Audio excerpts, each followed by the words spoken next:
Bismillah. Assalamualaikum warahmatullahi wabarakatuh.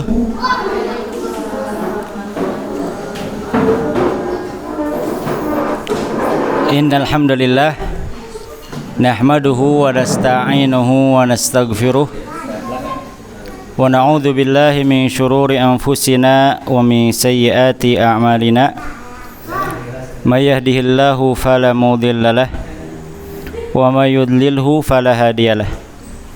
Asyhadu an la ilaha illallah wahdahu la syarikalah wa asyhadu anna Muhammadan abduhu wa rasuluh sallallahu alaihi wa ala alihi wa ashabihi wa man tabi'ahum bi ihsanin ila yaumil qiyamah. Ya ayyuhalladzina amanu taqullaha haqqa tuqatih wa la tamutunna illa wa antum muslimun. Amma ba'du. Alhamdulillah, hari ini tanggal 16 November tahun 2024 kita bisa kembali membuka kajian bulanan bersama guru-guru tenaga kependidikan Mumtaz Islamic School. Bersyukur kepada Allah, kalau bukan karena izinnya mustahil kita bisa memulai kembali kajian rutin kita. Yang dulu kita pernah membahas ini. Hanya berharap kepada Allah mudah-mudahan tidak pakem lagi ya. Adapun kitab yang sekarang kita akan bahas adalah kitab Al-Wajiz fi Fiqhi Sunnati wal Kitabil Aziz, buah karya Dr. Abdul Azim Al-Badawi. Pembahasannya adalah Kitabun Nikah di halaman 327. Nah, para ustadz, para sayyidah, kitabnya murah ya kalau pengen punya. Kalaupun tidak, kan karena sudah ada PDF, itu di print saja pas bagian Kitabun Nikah. Boleh nanti ke percetakan ke nah minta aja pas Kitabun Nikahnya saja, nanti dijilid pakai ini juga, itu akan terlihat rapi. Ya, kita mulai. Silahkan dibuka Kitabun Nikah. Qala al-muallifu hafidhahullahu ta'ala, hukmuhu, hukum nikah. An-nikahu min akidi sunanil mursalina. Nikah itu termasuk akadi, sangat ditekankan dari sunnahnya para rasul. Berarti secara tidak langsung ini kalau mau dijadikan hukum yang 5 itu, ini termasuk sunnah muakkadah karena sangat ditekankan. Namun kalau kita masuk ke kitab fikihnya khusus para ulama, nanti kita mendapati nikah itu hukumnya ada 5. Ada yang wajib, ada yang sunnah, ada yang haram, ada yang makruh. Itu tergantung kondisi orang tersebut. Karena kita lagi membacakan kitab ini, makanya cukupkan saja dalam kitab ini. Nah, kenapa ini dikatakan sangat ditekankan dari sunnahnya para rasul? Qala ta'ala, karena Allah subhanahu wa ta'ala berfirman dalam surat Ar-Ra'd ayat 38. A'udzu billahi minasyaitonir rajim. Wa laqad arsalna rusulan min qablik wa ja'alna lahum azwajan wa dzurriyyah. Dan sungguh kami telah mengutus para rasul. Allah subhanahu wa ta'ala berfirman, katanya, kami, kata Allah, sungguh telah mengutus para rasul sebelum engkau wahai Muhammad, wa ja'alna lahum, dan kami jadikan bagi mereka azwajan, para istri, lebih dari satu, ya, wa dzurriyyatan, dan para keturunan. Secara tidak langsung ya, kalau kita mau ngambil dari ayat ini saja, orang yang nikah itu di antara tujuannya adalah harus punya keturunan. Jadi wayahna, karena kita sudah tahu ayat ini, jangan sampai kita punya pemikiran setelah nikah itu malah katanya jangan punya anak dulu ya. Apa istilahnya? Jinplik. Oh, cinplik. Aduh, agak susah nah. Iya, sehingga ada ya salah satu pasangan pasutri itu yang malah langsung pakai KB coba, karena khawatir langsung punya anak. Padahal di antara faidah atau tujuan dari menikah itu punya keturunan ini. Itu ya. Makanya jangan sampai nih di antara kita nanti, terkhusus yang belum nikah, ya, itu tidak boleh punya pemikiran setelah nikah malah di KB terlebih dahulu. Biarkan saja. Ya. Nah ini karena Allah yang menyebutkan dalam ayat ini bahwa para rasul itu punya pasangan-pasangan, punya keturunan, dan mustahil ya tiba-tiba kita punya keturunan kalau tidak menikah gitu. Ingat ya, keturunan bukan ngangkat anak. Jadi keturunan itu terjadi ketika adanya pernikahan. Wa yukrahu tarkuhu li ghairi udhrin. Lalu kata beliau wa yukrahu, dan makruh hukumnya, atau boleh diterjemahkan dan dibenci hukumnya, tarkuhu, meninggalkan nikah, li ghairi udhrin, kalau tanpa uzur. Ini bagi yang belum nikah sampai hari ini, coba tanya dirinya, kenapa saya belum nikah pada hari ini? Kalau alasannya belum siap, ya, alasannya belum siap, itu nanti perlu didetailkan siap apa ya. Kalau secara mutlak belum siap, ini bukan uzur syar'i, berarti nanti kita masuk ke dalam hukum dibenci, tidak boleh. Atau barangkali ada juga yang sudah ditinggal wafat, lalu dia masih ada kesempatan menikah tapi tidak menikah, itu harus ditanya apa alasannya. Kalau nanti alasannya tidak masuk ke dalam uzur syar'i, maka masuk ke dalam hukum ini. Ya. Kenapa coba dibenci? Li hadithi Anas bin Malikin radhiyallahu anhu. Ternyata ada hadis Anas bin Malik, semoga Allah meridhoinya, dan ini ada dalam kitab Imam Bukhari dan Imam Muslim dengan derajat muttafaqun alaih. Apa kata Anas? Anas berkata, Ja'a salasatu rahtin. Dulu pernah ada 3 orang, Ja'a datang, salasatu rahtin, 3 orang, ila buyuti azwajin Nabi sallallahu alaihi wasallam, ke rumahnya istri Nabi. Buyut ya, jamak dari baitun, rumah. Yas'aluna, mereka ini yang 3 tadi bertanya, an ibadati Nabi sallallahu alaihi wasallam, tentang ibadahnya Nabi. Falamma maka tatkala ukhbiru, diberitahukan yang 3 itu, tentu oleh istri-istrinya Nabi, karena memang yang paling tahu keadaan suami ya istrinya. Terkhusus para akhwat yang belum nikah ya, jangan pernah langsung membukakan hati kepada laki-laki yang suka ikut pengajian. Jangan dulu langsung dibuka lebar-lebar hatinya. Kalau kita pengen tahu hakikat seseorang itu sama orang yang ada di rumah, ya.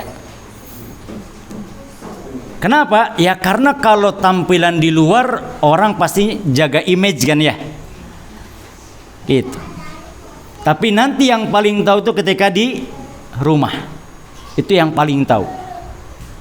Sekarang kalau kita mau cross check gitu ya, anak terlihat sama Sayyidah sama para ustadz itu kelihatannya baik. Begitu. Kenapa? Ya karena anak harus jaga apa? Jaga kehormatan kan? Begitu. Tapi kalau para Sayyidah gitu kan ya, ataupun para ustadz tiba-tiba bertamu ke rumah anak, nanya tentang anak kepada istri, itu kalau istrinya nggak tutupin, oh kebongkar semua tuh kejelekan anak kayaknya. Semuanya kita begitu. Termasuk Sayyidah ya, kelihatan baik itu ya di hadapan murid-muridnya. Kalau kita ngobrol sama suaminya, duka kira. Begitu. Ya. Maka ini yang 3 orang ini karena niatannya baik, ya nanyanya yang baik doang. Datang kepada istri-istrinya Nabi. Nabi itu kalau di rumah ibadahnya seperti apa? Niatnya baik, jadi yang ditanyanya baik. Gitu. Makanya wayahna ya, Sayyidah, kalau misalkan nanya seseorang itu tidak bisa langsung dijawab detail. Misalkan tiba-tiba ada Sayyidah yang bilang kata Sayyidah teh, sebenarnya Ustadz Hendra seperti apa? Atau Anda nggak bisa jawab karena taunya hanya ketika di kantor, nggak bisa detail ngejawabnya. Ya, begitu. Nah, tatkala oleh para istrinya dikhabarkan tentang bagaimana ibadah Nabi, langsung mereka mengatakan apa? Ka'annahum, seakan-akan mereka ini yang 3 orang taqalluha, merasa sedikit ibadah mereka. Ya. Nah, lihat tuh di catatan kaki nomor 1. Lihat catatan kaki nomor 1 paling bawah. Taqalluha ay istaqalluha. Wal makna annahum ra'auha qalilatan. Ya. Jadi maknanya annahum, sesungguhnya mereka ra'auha, memandang atau melihat, qalilatan, ibadah mereka sangat sedikit. Gitu ya. Ini para sahabat, para sayyidah, para ustadz. Ini sahabat ketika bandingkan dengan ibadah Nabi ngerasa sangat sedikit. Apalagi kalau kita ya. Ayo kita lihat. Faqalu, setelah mereka mengatakan diri mereka ibadahnya sangat sedikit, mereka lalu mengatakan, wa aina nahnu min Rasulillahi sallallahu alaihi wasallam. Di mana kita kalau dibandingkan dengan Rasul sallallahu alaihi wasallam? Qad ghufira lahu ma taqaddama min dzambihi wa ma ta'akhkhara. Sungguh ghufira, Nabi itu sudah diampuni dosanya, ma taqaddama, yang telah berlalu, min dzambihi, dari dosa-dosanya, wa ma ta'akhkhara, dan yang yang akan datang. Jadi Nabi kita sallallahu alaihi wasallam sudah punya jaminan dari Allah, dosa-dosanya sudah diampuni, baik yang telah lalu ataupun yang akan datang. Faqala ahaduhum, lalu nyeletuklah salah seorang di antara mereka. Ahaduhum, salah seorang di antara mereka berkata, amma adapun saya, fa ana usolli laila abadan, saya akan sholat malam abadan, selamanya. Kenapa tiba-tiba orang ini mengatakan demikian? Karena bisa jadi di antara yang diceritakan oleh istri Nabi, Nabi itu kalau sholat malamnya sampai bengkak-bengkak begitu. Nabi itu sholat malam terus. Akhirnya orang ini mah hanya memilih, saya mau memulai sholat malam dulu aja, tapi selama hidup saya tidak mau ada absen, abadan, selamanya. Wa qala al-akharu, dan yang lainnya, berarti orang yang kedua berkata, ana asumud dahra wala uftiru, saya akan saum ad-dahra, selamanya, wala uftiru, dan tidak akan berbuka. Jadi orang ini punya azam puasa terus. Berarti orang ini mah ngerasa kuatnya itu di puasa. Wa qala akharu, dan yang lainnya berkata, berarti orang ketiga, ana a'tazilun nisa, saya akan beri'tizal. I'tizal itu menjauhi wanita, artinya tidak nikah. Ya, nah ini dijelaskan, fala atazawwaju abadan, pokoknya saya tidak akan nikah selamanya. Mungkin orang yang ketiga ini pernah melihat, ya, entah itu tetangganya atau temannya yang sudah nikah, ternyata mungkin dengan pernikahan itu tidak maksimal untuk ibadah. Mungkin berpikirnya seperti itu. Sudah 3 orang sudah punya azam masing-masing, dan itu dikatakan di hadapan istri Nabi yang tadi lagi menceritakannya. Fajar Rasulullah sallallahu alaihi wasallam, lalu datanglah Rasul sallallahu alaihi wasallam. Nah, di sini kan tadi tidak diceritakan ya. Jadi ketika para sahabat datang kepada rumah-rumahnya istri Nabi, itu sebenarnya mau datang kepada Nabi, tapi Nabinya tidak ada, makanannya kepada istrinya. Nah, pas datang Nabi sallallahu alaihi wasallam, itu diceritakanlah oleh istri-istrinya. Tadi ada 3 orang yang kesini begini. Pas datang diceritakan, lalu Nabi langsung mencari ketiga orang tersebut.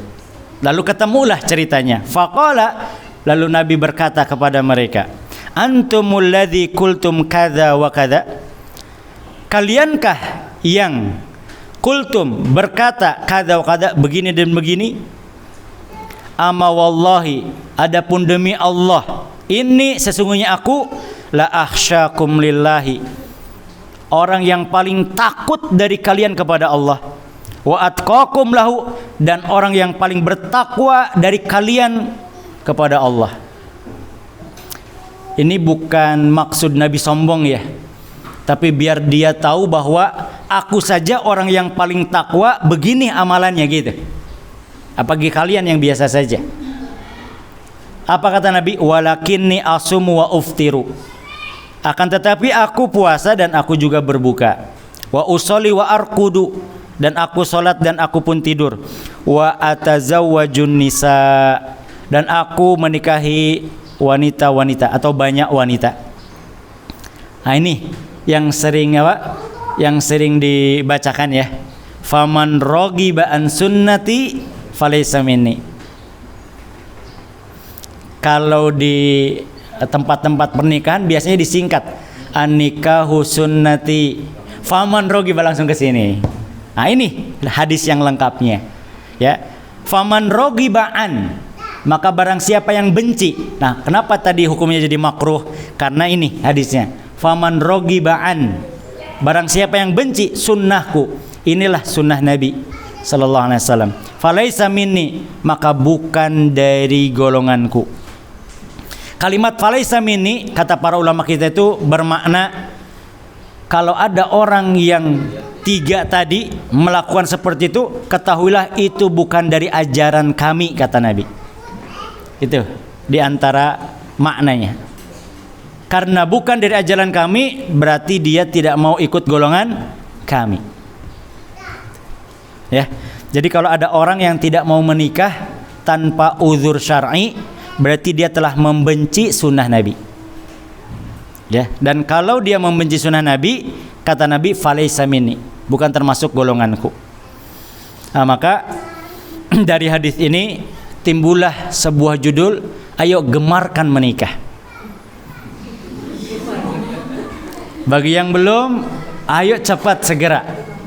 Ya. Itu. Pokoknya kita mau mengamalkan sunnah ini, ya. Mau mengamalkan sunnah ini.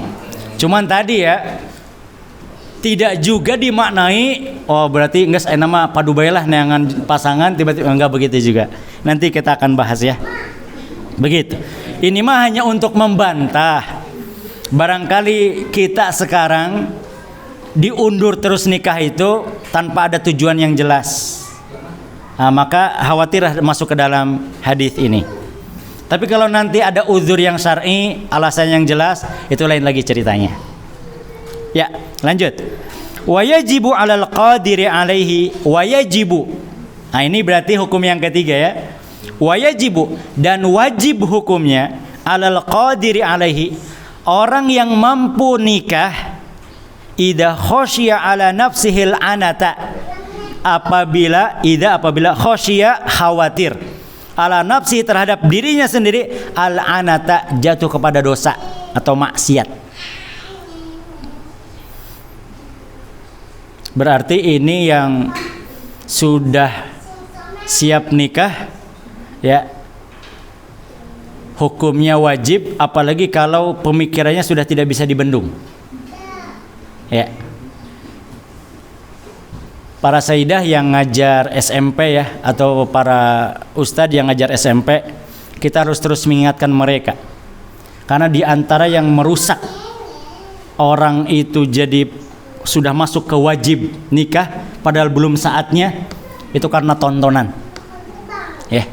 Di tontonan itu yang membuat apa? Nanti kalau bahasa umumnya katanya dewasa sebelum waktunya gitu ya. Itu bahaya. Dan kalau dia pernah melihat tontonan-tontonan seperti itu, ini terekam terus, tidak akan hilang. Begitu ya. Dan ini membahayakan dirinya nanti. Nah, kalau orang sudah jatuh kepada hukum ini, jadi wajib. Ada ya masa-masa orang itu akan ngalamin ini. Cuman ana belum tahu ya. Jadi pada usia berapa tiba-tiba pemikirannya sudah tidak bisa dibendung. Dan ana ngalamin fase itu, gitu ya. Sehingga mau tidak mau segeralah menikah. Padahal kalau dari sisi apa? Dari sisi penghasilan belum siap, dari sisi belajar masih belajar. Tapi karena ininya sudah nggak dibendung. Jadi ada istilah begini, lihat tembok aja seperti wanita begitu. Iya. Ada lagi Ustaz.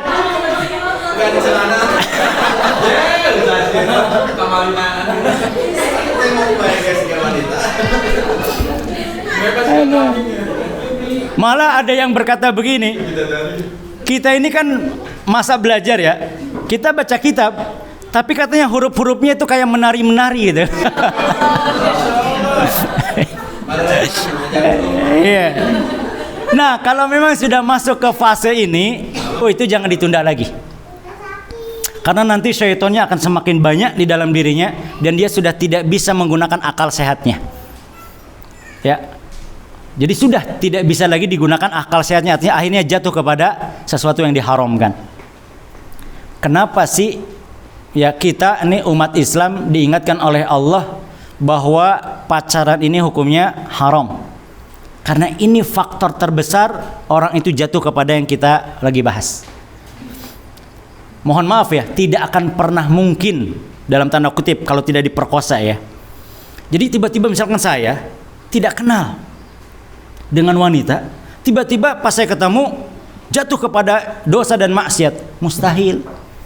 Kenapa tiba-tiba pada mau? Ya karena ada rasa dekat dulu awalnya. Tah, rasa dekat itu disebut apa dalam zaman sekarang? Itu pacaran itu. Ya, saya tidak kenal, saya sudah dekat, saya baru tiba-tiba jatuh kepada dosa dan maksiat, nggak mungkin. Ya, nah gitu. Makanya mohon maaf ya, kalau di antara sayyidah yang sudah mulai dikenakan cincinnya sama seseorang, itu jangan terlalu lama. Karena biasanya ini cincin ini sudah nganggap bahwa kita ini gitu, saling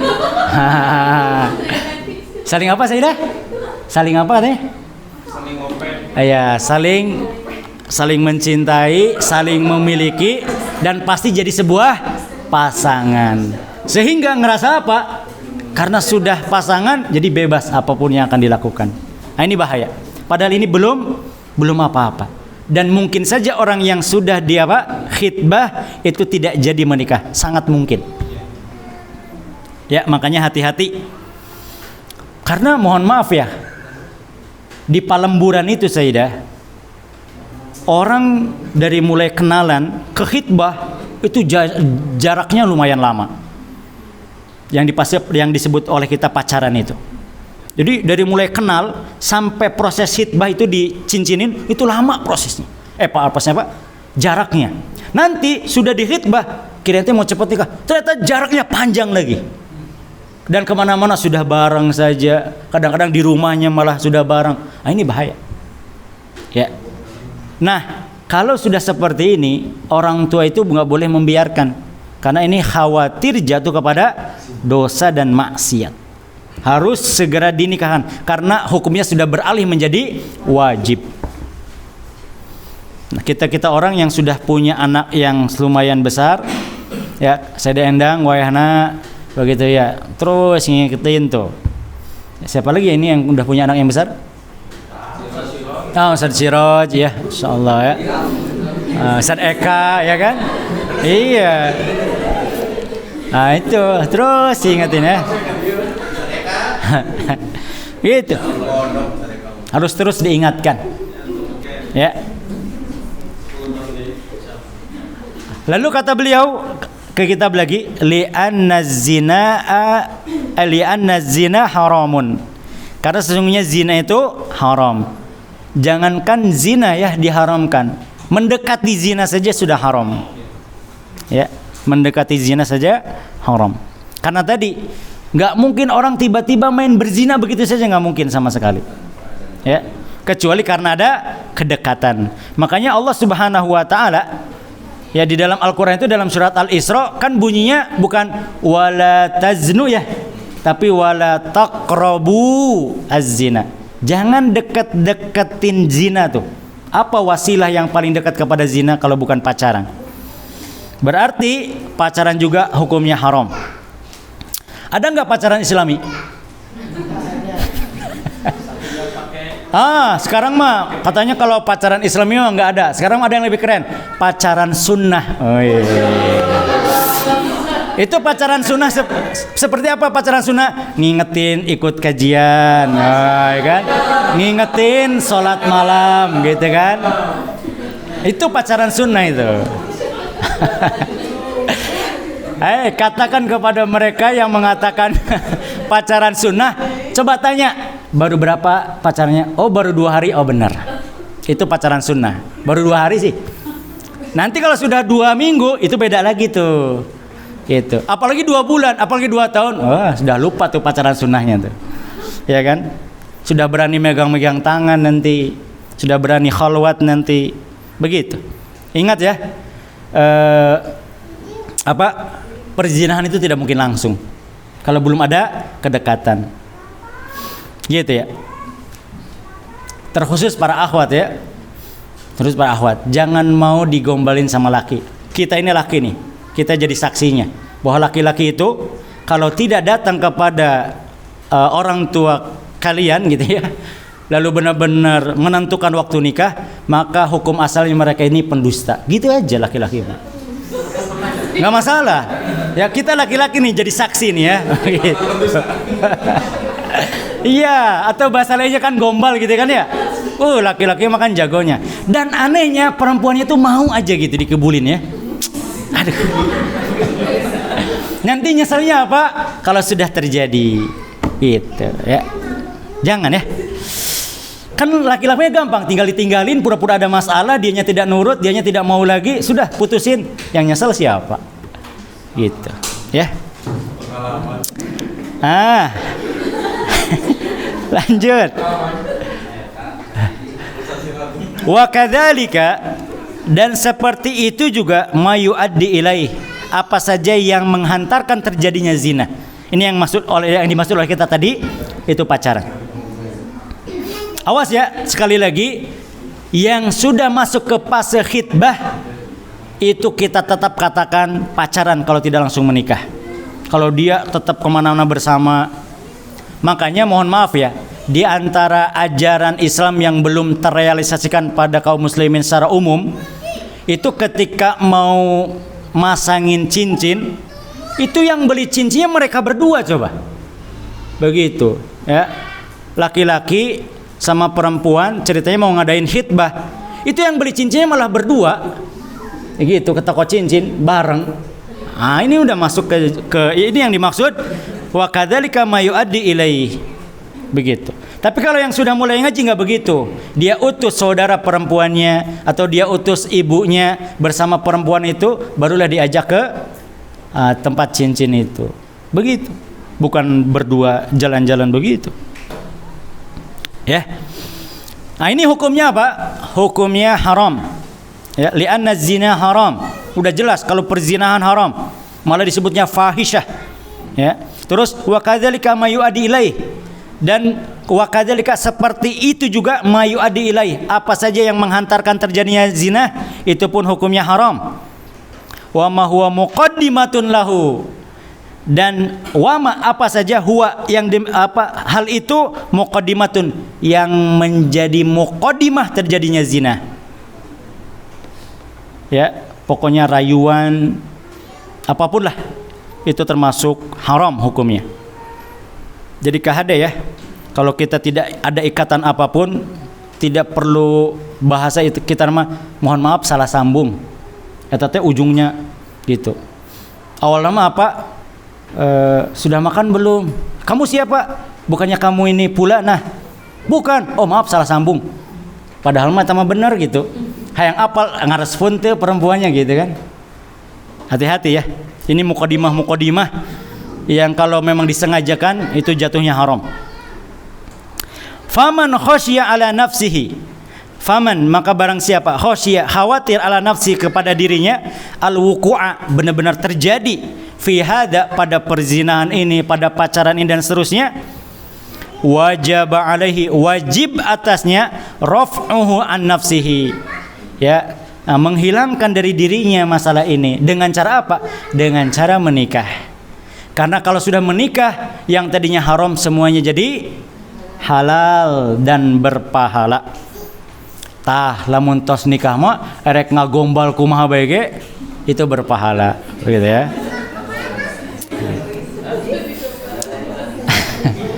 Ari panggilan laki-laki, panggilan ke perempuan zaman sekarang itu apa saja selain yang naon deui? Masa emak sih dia. Hi, kayak heula. Ka istri heula. Pokoknya apapun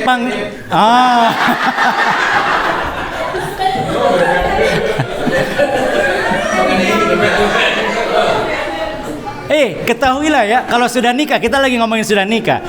Laki-laki mau gombal apapun panggilannya kepada istrinya itu berpahala. Begitu juga perempuan kepada suaminya. Ya, harus kursus lagi tuh, mah. Gak apa-apa cuma 5 menit juga. Gitu ya. Itu ya. Apalagi kalau jaraknya sudah dekat. Kan katanya ada LDR gitu ya. Yang agak jauh-jauh gitu. Itu sering gombal karena berpahala. Nah, kalau sudah dekat, nah apalagi ya. Kalau bareng itu harus lebih banyak gombalannya. Tapi kadang-kadang gombalan ini hilang dengan berlalunya waktu ya. Makanya kalau pengen nostalgia lagi, nah itu harus sering ada waktu untuk jalan-jalan. Iya, nanti anaknya gimana? Titipin ke mertua. Iya dong, begitu. Iya, berdua begitu ya. Iya, termasuk gini ya, nggak masalah. Yang penting mertuanya ridho atau orang tuanya kita ridho. Sesekali lah jalan-jalan berdua. Bila perlu apa, nginep di hotel berdua begitu. Biar apa? Biar terkenang lagi masa-masa indah ya, begitu. Oke ya. Nah, bagaimana cara raf'uhu an nafsihi? Bagaimana cara menghilangkan agar tidak jatuh pada dirinya? Ya kalau lihat dari syariat, kalau dia memang belum sanggup nikah, perbanyak puasa. Ya. Karena puasa kata Nabi bisa menahan hawa nafsu. Tapi puasanya nu benernya. Begitu. Niatnya lurus karena Allah. Nanti Allah akan bantu. Karena itu mah syariat langsung dari Allah dan Rasulnya, berpuasa. Nah, yang kedua, kalau memang puasa tidak kuat, berarti hindari majelis yang masuk ke masalah ini. Tak orang ayeuna teh keur majelis mau nikah, tak ulah iluan, nu can siap mah. Ya kenapa? Kan udah masuk ke hukum wajib, tapi kita belum siap nikah. Karena tadi ada udzur syar'i. Karena udzur syar'i kan gak masalah. Oh nanti kita wah, begitu. Jangan sering majlis yang ngomongin masalah ini. Para sayyidah, kita harus berani ya kalau kita ada di posisi ini. Misalkan ada sayyidah yang tiba-tiba gitu ya, kapan ini nikah? Nah sayyidah harus berani bilang, sayyidah tak yang nyarios gitunya, habis tacan siap gitu. Itu naon bisingkeun orang teu bisa nahan kumaha. Itu ya. Nah makanya lihat kata beliau berikutnya, lihat kata beliau. Fa in kana la yandafi'u. Nah ini, fa in kana, maka jika la yandafi'u, dia tidak bisa menahan, dia tidak bisa menolak, sudah puasa tetap bae etah. Pemikiran teh kadiadi. Sudah mencoba menghindari, tetap kadiadi.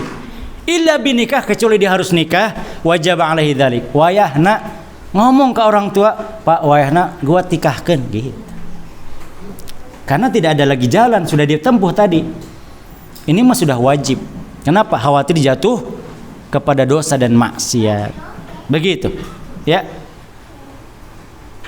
Karena di antara orang yang sudah masuk ke fase ini, mungkin saja otaknya dia berkhayal, meskipun dia tidak berzina, tapi otaknya berkhayal, ya.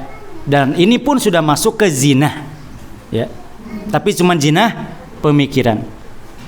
Kan kata Nabi, zina itu tidak hanya itu ya, bisa zina pemikiran, bisa zina mata, bisa zina pendengaran, bisa zina tangan, dan semua ini dibuktikan aslinya dengan kemaluannya.